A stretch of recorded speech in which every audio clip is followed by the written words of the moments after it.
The message came through every communication channel on Earth at the same time. It was simple and clear. The Galactic Council wanted humanity to prove itself. They wanted humans to bring one creature from their home world to the great arena on station. Every new species had to do this. It was tradition. It was law. Captain Maya stood in the briefing room of the United Earth Space Command. She looked at the faces around her. Scientists, military officers, and politicians all stared at the message on the screen. The alien words had been translated into every human language. Bring a creature from your world. Show us what lives on your planet. We will judge if your species is worthy of joining the Galactic Council. General Torres rubbed his tired eyes. They want us to bring an animal. That's the test. Dr. Sarah, the head of Earth's Xenobiology Department, nodded slowly. According to our contact with the ambassador, every species must present a creature from their home world. The Council studies it. They learn about the planet through its life forms. What kind of creature? Maya asked. She had been chosen to lead the mission. She was the best pilot in the fleet and had already made first contact with 3 alien species. That is the question, Doctor said. She pulled up images on the screen. The brought a small bird-like creature. The showed a gentle herbivore from their grasslands. The presented a swimming creature similar to our fish. Maya studied the images. All the creatures looked peaceful, calm, beautiful in their own way. None of them looked dangerous. They want to see something pretty, Torres asked with doubt in his voice. They want to see something that represents our world, explained. Something that shows who we are as a species. The room fell silent. Everyone was thinking the same thing. Earth was not a gentle world. It was not a calm place. Life on Earth was hard. It was violent. It was a constant battle for survival. Maya remembered her grandfather's stories about his home in Australia. He told her about the creatures that lived there. The snakes that could kill with one bite. The spiders that hid in shoes and beds. The sharks that ruled the oceans. And the crocodiles. The ancient monsters that had survived for millions of years. I have an idea, Maya said quietly. The room turned to look at her. General Torres raised an eyebrow. What are you thinking, Captain? Maya walked to the screen and began typing. An image appeared. It was a photograph of a massive crocodile resting on a riverbank. Its eyes were half closed, but there was no mistaking the danger in those ancient scales and powerful jaws. This, Maya said, this is what we should bring. Doctor stepped closer to the screen. A crocodile. Maya, these creatures are apex predators. They're responsible for dozens of human deaths every year. Exactly, Maya replied. The Council wants to understand our world. Our world is not gentle. Our world did not produce peaceful creatures that dance and sing. Our world produced killers, survivors, monsters that have existed for 200 million years. Torres frowned. You want to show the galaxy that Earth is a death world. I want to show them the truth. Maya pointed at the crocodile on the screen. Every other species brought something beautiful, something harmless. That's not who we are. Humans did not become the dominant species on Earth by being gentle.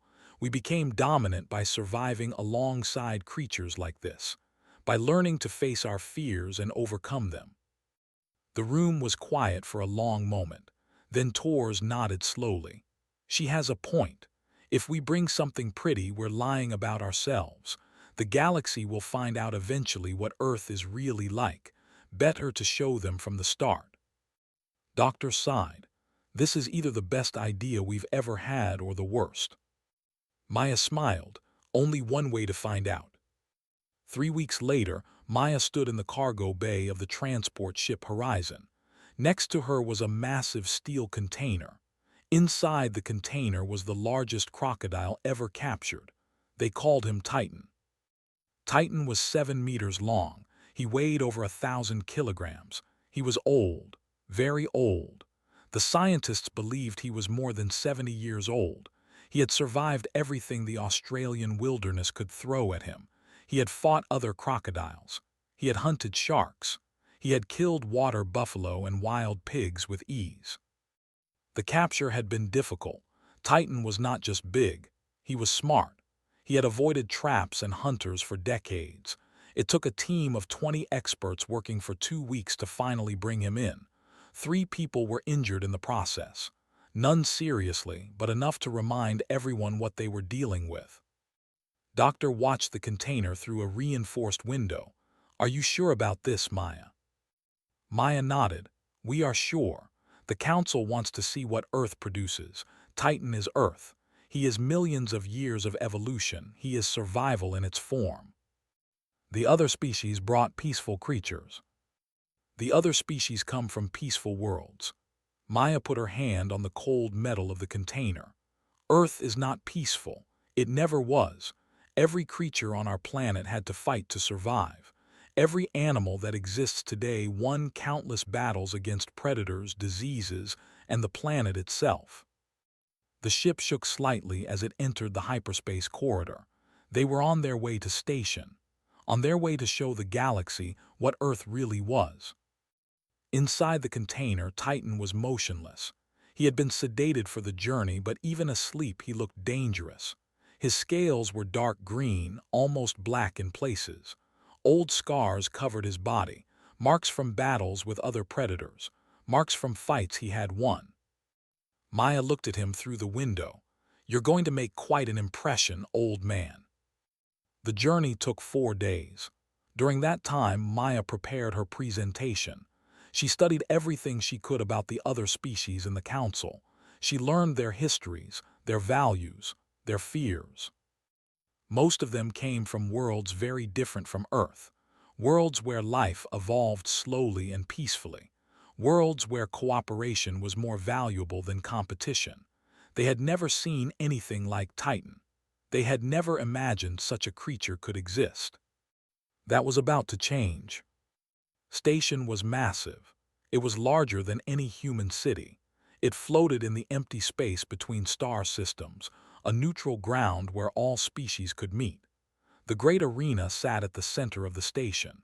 It was a dome made of transparent metal, allowing everyone to see inside from any angle. Maya guided the horizon into the docking bay. Through the window, she could see dozens of other ships. Some were small and sleek. Others were huge and covered in strange symbols. Each ship represented a different species, a different world. An official met them at the dock. They were tall and thin, with pale blue skin and large dark eyes. They moved with careful grace, like dancers. Everything about them suggested peace and harmony. The official looked at the large container being unloaded from the horizon with curiosity. "Captain," the official said in perfect English. They were known for their skill with languages. "Welcome to station. I am Administrator Vel. I will guide you through the presentation process." "Thank you, Administrator." Maya walked beside the alien as workers moved the container onto a transport platform. "How many species are presenting today?" 7, including humanity. You are the species to be considered for membership." Vel looked at the container again. "May I ask what creature you have brought?" "A crocodile." Vel tilted his head. "I am not familiar with this word." "You will be." Vel made a gesture that might have been a smile. "You humans are confident. That is good. Confidence is valued in the Council." "We learned confidence the hard way," Maya replied. "On Earth, hesitation can get you killed." The administrator led them through corridors filled with alien activity. Maya saw creatures of every shape and size. Some walked on 2 legs like humans. Others floated through the air. Some moved on dozens of tiny limbs. All of them looked at the human delegation with curiosity. Word had spread about the new species, humanity, the beings from a small blue world in an unremarkable solar system. They looked so fragile, so soft, nothing special, certainly nothing to be concerned about. Maya noticed the looks. She kept her face calm, but inside she was smiling. Let them underestimate us, she thought. It makes the surprise better. The great arena was filled with representatives from hundreds of species. They sat in floating platforms that surrounded the central stage. Maya looked up at them. So many different shapes, so many different colors. Some had scales, some had fur, some had skin that seemed to flow like liquid. In the center of the arena was a large open space. This was where the creatures would be presented. Maya noticed that the floor was covered with soft grass and small pools of water. It was designed to be comfortable for the visiting animals. She almost laughed. Comfortable, they had no idea. The first presentation was from a species called They were short creatures with thick gray bodies and multiple arms. Their creature was a small animal that looked like a rabbit with extra legs. It hopped around the arena floor, sniffing the grass. The crowd made sounds of approval. The creature was cute, harmless. It showed that the world was peaceful and gentle. The second presentation came from the beings made of living crystal. Their creature was a floating, gas-filled organism that changed colors as it drifted through the air. It was beautiful. The crowd was impressed. Some said it was the most amazing thing they had ever seen. More presentations followed. A furry creature that sang in multiple tones. A plant-like animal that grew flowers when it was happy. A small reptile with feathers that danced in complex patterns. Each creature was gentle. Each creature was beautiful. Each creature was completely harmless. Maya watched and waited. Her turn was coming. With each presentation, her certainty grew. These species did not understand danger. They did not understand what it meant to survive on a world that wanted to kill you. They were about to learn. Administrator Vell approached her platform. Captain, humanity will present next. Are you ready? Maya stood up. We are ready. The council reminds you that the creature should represent your world. It should show us the nature of your planet and your species. Maya smiled. Oh, it will. The container was brought to the edge of the arena. Maya walked beside it, her boots clicking on the metal floor. The crowd fell silent. They were curious about this new species. These humans, they were so similar to many other species. 2 arms, 2 legs, soft skin, nothing special. Or so they thought. Maya reached the center of the arena. She put her hand on the container's release panel. She looked up at the thousands of watching aliens.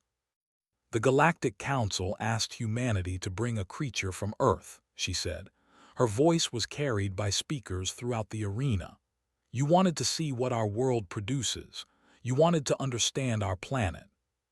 She paused. The arena was completely silent. Earth is not like your worlds. Our planet is old and violent. Life there must fight every day to survive. Our creatures are not beautiful displays. They are not gentle companions. They are survivors. They are predators. They are millions of years of evolution focused on one thing: killing. She pressed the release panel. The container door opened. At first, nothing happened. The crowd leaned forward trying to see. Some of them looked bored. Others looked confused. What could these soft humans possibly bring that would be impressive? Then Titan moved. 7 meters of ancient muscle and armor-plated scales emerged from the container. Titan's massive head swung from side to side, his yellow eyes scanning this strange new environment. His tail, thick as a tree trunk, dragged across the grass behind him. Each step made the ground tremble slightly. Each movement showed power beyond anything the crowd had imagined. The crowd gasped. Some screamed. Several aliens stumbled backward on their platforms, their eyes wide with fear. One fainted completely, collapsing onto its multiple arms. Titan opened his mouth. Row after row of teeth gleamed under the arena lights. Each tooth was the length of a human finger. His jaw could snap shut with more force than any machine the aliens had ever created. Administrator Vell's blue skin had turned pale. His hands were shaking. What is that thing? Maya watched Titan settle near one of the water pools. Despite her confidence, she felt her own heart racing. Titan was magnificent, terrifying, perfect. That is a crocodile. They have lived on Earth for over 200 million years. They watched the dinosaurs come and go. They survived ice ages and meteor strikes and volcanic eruptions. They are perfect killing machines. Evolution tried to improve them for millions of years and failed. They were already perfect. Titan's eyes locked onto a group of small maintenance robots that had been cleaning the arena. In one explosive movement, faster than anyone could believe for a creature of that size, Titan lunged. His jaws snapped shut on a robot, crushing it into pieces with a sound like thunder. The crowd erupted in chaos. "This is madness," someone shouted from one of the platforms. "It will kill us all. Contain it immediately." Security personnel began rushing toward the arena floor. Emergency barriers started to rise around the edges. Alarms blared throughout the station. But Maya stood calmly beside the great beast. Titan had returned to his resting position, completely ignoring the panicking aliens. He was not interested in them. They were not prey. They were not threats. They were nothing to him. Maya raised her hand. "Stop." Her voice cut through the chaos. Something in her tone made even the panicking aliens pause. They looked at her, standing there, alone, next to a monster, without fear. "There is no danger," Maya said clearly. "Titan is not interested in hunting. He has been fed. He recognizes that none of you are prey. Crocodiles are ambush predators. They wait for prey to come to them. As long as you stay on your platforms, you are completely safe." The crowd was not convinced. Several species were already calling for their ships to be prepared for evacuation. A council member, a tall being with golden fur, descended to the arena floor. He was braver than most, or perhaps he was too proud to show fear. "Human, explain yourself. You were supposed to bring a creature that represents your world, not a weapon." Maya met the alien's eyes without fear. "High Counselor Tarn, this is exactly what represents our world. On Earth, this creature is one of many. We have sharks that can smell blood from kilometers away. We have snakes whose venom can kill in minutes. We have insects that swarm in billions. We have bacteria that can wipe out entire populations." She walked toward Titan. The crowd held its breath. Tarn's golden fur stood on end with tension. Maya stopped next to the crocodile's massive head. Titan's eye rolled toward her, watching. The ancient predator could have killed her in an instant. One snap of those jaws, one sweep of that tail, she would be dead before she could scream. But he did not attack. "And yet," Maya continued, "humans are the dominant species on Earth. We share our world with creatures like this. We swim in the same waters. We walk on the same land. We learn to survive alongside them. Then we learn to conquer them." She reached down and put her hand on Titan's rough scales. The crowd made sounds of shock and disbelief. Some covered their eyes, unable to watch what they were sure would be her death. Nothing happened. Titan remained still. Maya's hand rested on his ancient armor as casually as if she were touching a stone. "This is what Earth produces. This is who we are. We come from a death world and we are still alive. We are still standing. We are still expanding because that is what humans do. We survive. We adapt. We overcome." The arena fell silent once more. Every alien was staring at the small human standing beside the massive predator. They had never seen anything like it. They had never imagined anything like it. Administrator Vel stepped forward slowly, his eyes never leaving Titan. You live with these creatures, willingly." Maya smiled. "Administrator, we don't just live with them, we protect them. Creatures like Titan are endangered now, not because they couldn't survive, but because humans spread across the entire planet. We are the apex predator of Earth. Everything else, even Titan, exists because we allow it." The implications of her words spread through the crowd like ripples in water. These soft-skinned beings, these fragile-looking humans, were the deadliest creatures on their world. The giant reptile was dangerous, yes, but the humans were more dangerous still. High Counselor Tarn stared at Maya for a long moment. His golden eyes showed something new, not fear exactly, Something more like respect. The Council will need to discuss this, he said finally. Humanity's presentation is unlike anything we have ever witnessed. Take your time, Maya replied. We'll be here, we're patient. We learned patience from creatures like Titan. The days that followed the presentation were filled with meetings, debates, and endless questions. The Galactic Council had never encountered a species quite like humanity. They had certainly never seen a world like Earth. Maya spent hours with scientists from a dozen different species. They wanted to know everything about Earth's ecosystem. They wanted to understand how so many deadly creatures could exist on one planet. They wanted to know how humans had survived. Doctor joined her for most of these meetings. The was in her element, explaining the concepts of evolution, natural selection, and the constant battle for resources that had shaped life on Earth. You must understand, explained to a group of scientists, Earth is a world of competition. Every creature is trying to survive. Every species is trying to grow. There is no peace. There is only temporary balance. A named shook his head slowly. His pale blue skin seemed even paler than usual. On our world, life evolved in cooperation. Species support each other. They share resources. The concept of predator and prey barely exists. A beautiful system, replied, but it produces gentle creatures. Earth's system produces warriors. Looked through the observation window at Titan. The crocodile had been moved to a specially constructed habitat. He rested in a pool of warm water, his eyes half closed. He looked lazy, peaceful, but everyone knew the truth now. That stillness was not peace. It was patience. The patience of a predator waiting for the perfect moment to strike.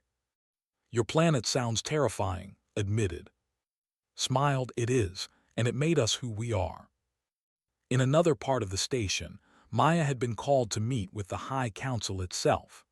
This was the governing body of the Galactic Council, composed of the oldest and most powerful species. They met in a chamber at the very top of station, with windows that looked out at the stars in every direction. Maya entered the chamber alone. She was the only human present. Around her sat beings of immense age and wisdom. High Counselor Tarn was there, his golden fur now carefully groomed, his posture formal. Next to him was a being made mostly of water held in a thin membrane. It shimmered and rippled as it moved. Beyond them were others, each stranger than the last. A being made of pure energy, a creature with 1,000 tiny eyes, a plant-like entity that communicated through chemical scents. Tarn spoke first. Captain, humanity's presentation has caused significant discussion among the Council. I imagine it has, Maya said calmly. Some members believe that humans are too dangerous to be allowed into the galactic community. They argue that a species from such a violent world cannot be trusted. They fear you will bring war and death wherever you go. Maya nodded. She had expected this. Others, Tarn continued, believe that humanity would be a valuable addition. They argue that your survival instincts and adaptability could benefit us all. They say that the galaxy has grown too peaceful, too complacent. They believe we need species like yours to remind us that the universe can be dangerous. And what do you believe, High Counselor? Tarn was silent for a moment. His golden eyes studied Maya with careful attention. He was trying to understand her, trying to see past her soft skin and small size to the creature within. I believe that humanity is unlike anything we have encountered before. You are not like us. Your world is not like ours. Your creatures are not like ours. That is true. And yet, Tarn leaned forward. You stood beside that beast without fear. You touched it. You spoke of protecting it. This suggests that humans are not simply violent. You are complex. You can kill, but you can also care. You can destroy, but you can also build. The counselor rippled, which Maya understood was their way of speaking. A translator device converted the movement into words. The human's creature was remarkable, terrifying but remarkable. I would like to understand more about Earth's oceans. Do you have such creatures in your waters as well? Maya thought of the great white sharks, the killer whales, the giant squid that lived in the deep darkness, the box jellyfish whose venom could stop a human heart in minutes. She smiled slightly. You would find them interesting, dangerous but interesting, like most things on Earth. Tarn stood up. He walked toward Maya, stopping an arm's length away. He was much taller than her, looming over her small human frame. But she did not look away. She did not step back. She met his gaze steadily. Tell me, Captain, do all humans possess this quality, this fearlessness? Maya considered the question carefully. Fear is not the absence of courage, High Counselor. Every human feels fear. We learn to feel it because our world is dangerous. Fear kept our ancestors alive, but we also learn to act despite our fear. We learn that hesitation means death, so we do not hesitate. Even when facing the unknown. Especially when facing the unknown. Our ancestors faced the unknown every day. New predators, new environments, new challenges. They survived by moving forward, not by hiding. They walked into dark caves not knowing what waited inside. They crossed oceans not knowing what lay on the other shore. They reached for the stars not knowing if they would survive the journey. Tarn nodded slowly. He returned to his seat and looked at the other council members. Some kind of silent communication passed between them. Maya waited patiently. She had learned patience from Titan. Finally, Tarn spoke again. The High Council has made a decision. Humanity will be granted provisional membership in the Galactic Council. You will have limited rights and responsibilities for a period of 100 standard years. After that time, your membership will be reviewed. Maya bowed her head slightly. We are honored. However, Tarn added, there is a condition. Name it. We wish to learn more about your world, not just your creatures but your people, your history, your cultures. Tarn's eyes met hers. We wish to understand how such a dangerous species learned to cooperate, how you built civilizations instead of destroying each other, how you channeled your violence into creation rather than destruction. Maya thought about human history, the wars, the conflicts, the endless struggles, but also the art, the science, the compassion, the love, the moments of incredible kindness that existed alongside the moments of terrible cruelty. That, she said quietly, is a complicated story. We have time. Maya smiled, then I will tell it. Weeks passed. Maya remained on station as Earth's ambassador. She told the council about human history, the good and the bad, the beautiful and the terrible. She explained how humans had fought among themselves for thousands of years, but had always found ways to come together in times of crisis. She told them about the world wars, millions dead, cities destroyed, horrors that still haunted human memory. The aliens listened with shock and disbelief. How could any species survive such conflicts? But she also told them about what came after, the rebuilding, the cooperation, the slow, painful process of learning from mistakes. She told them about the treaties and alliances that had brought peace, about the international efforts to solve problems that affected everyone. The other species listened with fascination and horror. They could not understand how humans had survived so many wars. They were shocked by the scale of human conflict. They simply flickered with confusion, their crystal minds unable to process such chaos. But they also heard about human achievements, the great works of art, the scientific discoveries, the moments of incredible kindness and sacrifice. They learned about humans who had given their lives to save strangers, about communities that had rebuilt after disasters, about the stubborn, relentless hope that seemed to define the human spirit. You are contradictions, Counselor Tarn said one day during a private meeting with Maya. Capable of great cruelty and great compassion. How do you exist with such conflict inside you? Maya looked out the window at the stars. I think that is what makes us human.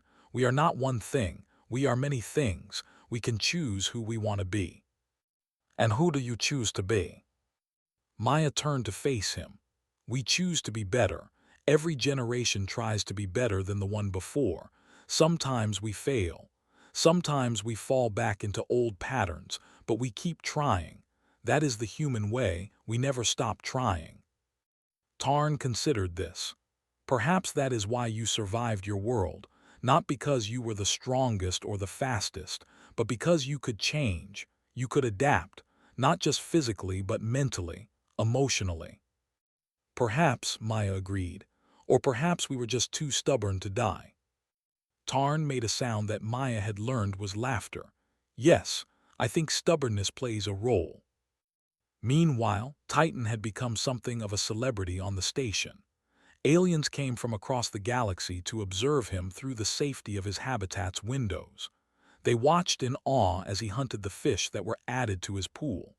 They gasped when he performed his famous death roll, spinning his prey in the water to tear it apart. Doctor gave regular lectures about Earth's predators. She explained the evolutionary arms race that had created such deadly creatures.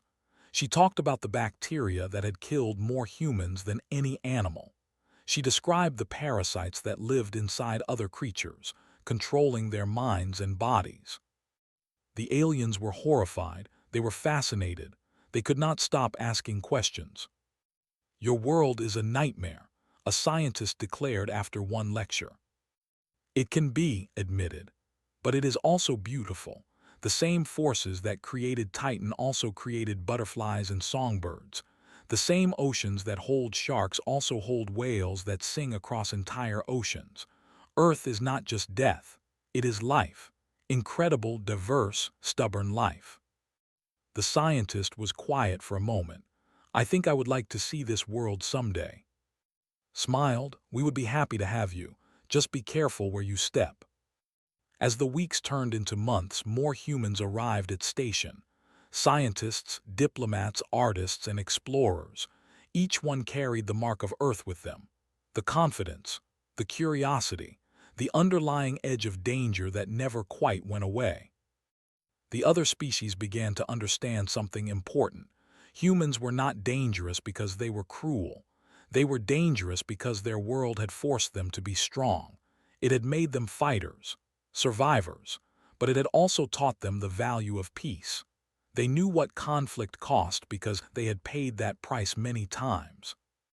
A young once asked Maya why humans worked so hard for peace when they were so good at war. Maya thought about her answer carefully. "Because we know what war does to us. We have seen it destroy everything we build. We have buried too many of our children. We fight when we must, but we dream of days when we don't have to."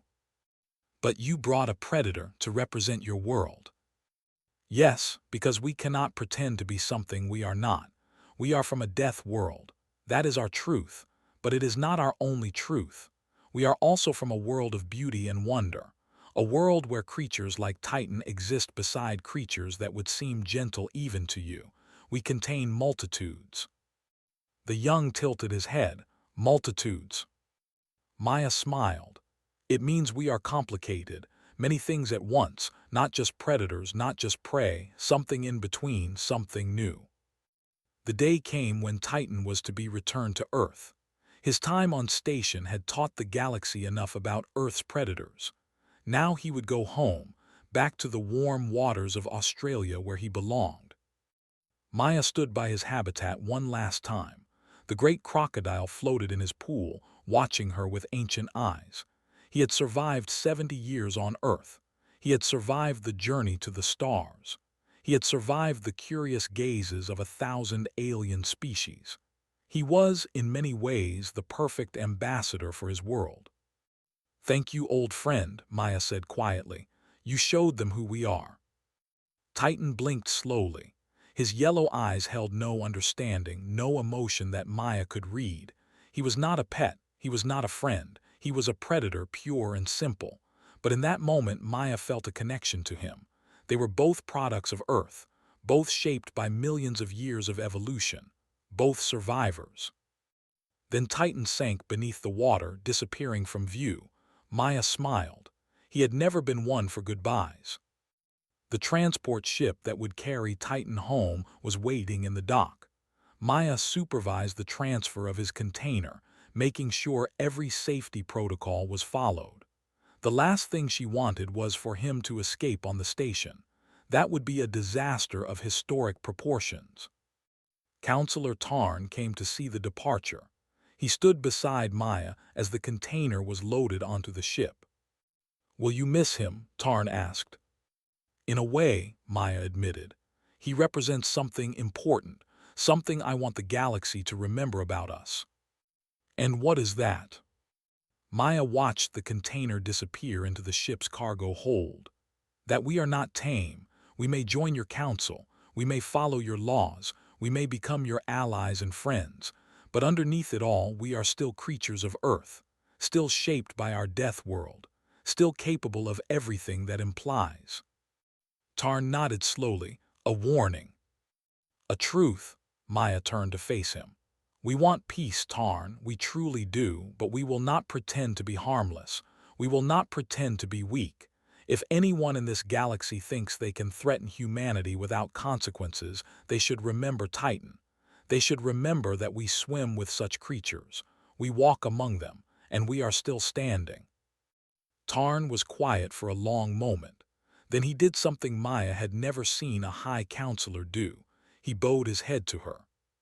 "The galaxy is fortunate that humans seek peace." Maya smiled. "Yes, it is." Years passed. Humanity's provisional membership in the Galactic Council became full membership. Human ships traveled to distant stars. Human colonies spread across new worlds. Human scientists worked alongside alien researchers to unlock the mysteries of the universe. The integration was not always easy.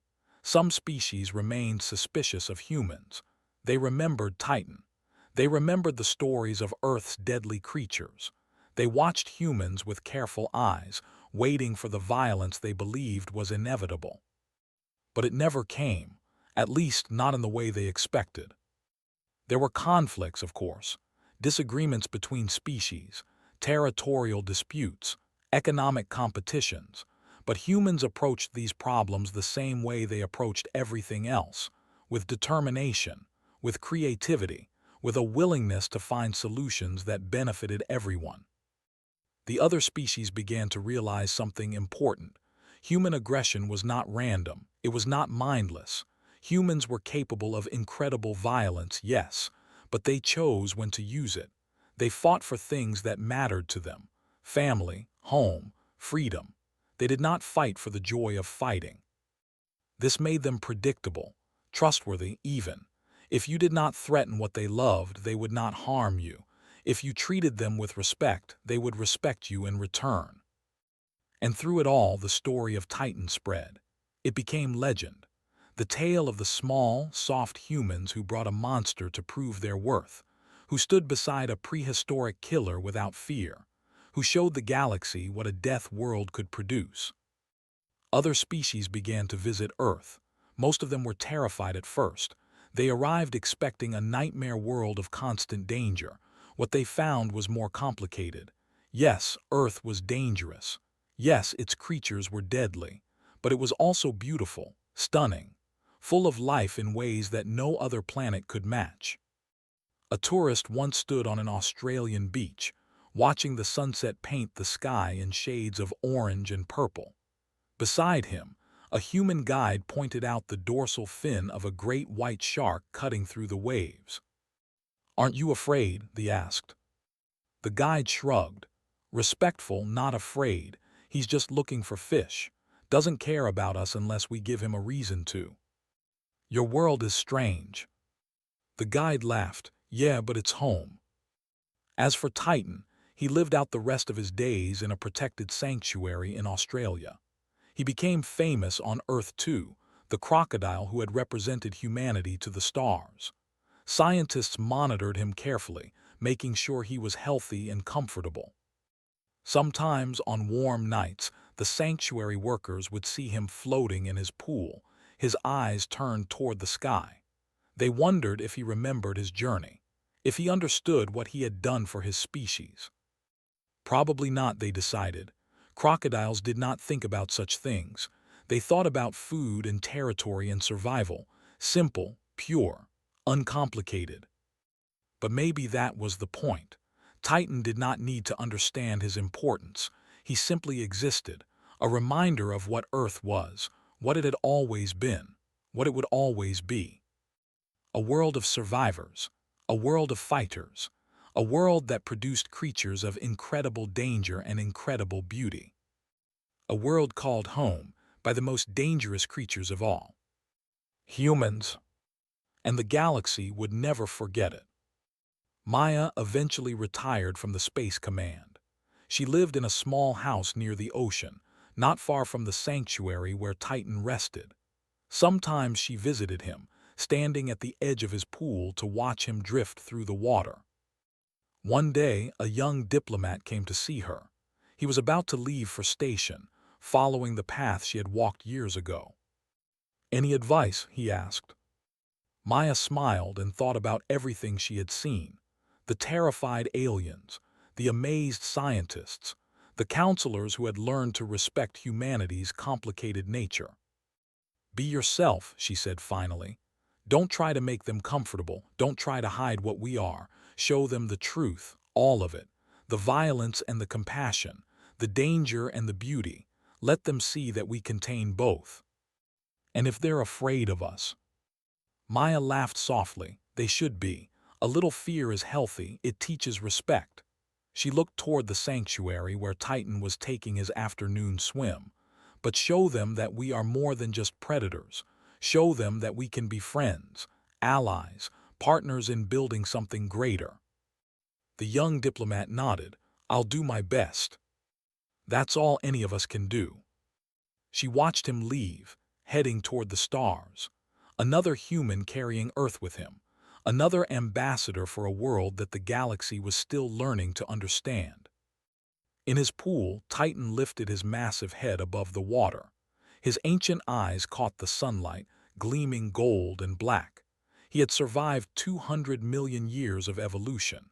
He had survived humanity's rise to dominance. He had survived a journey to the stars. He was Earth, pure and unchanged, a living reminder of where humanity came from. And somewhere out there, among the countless stars, the galaxy remembered him. Remembered the day the humans brought a monster to prove their worth. Remembered the woman who stood beside him without fear.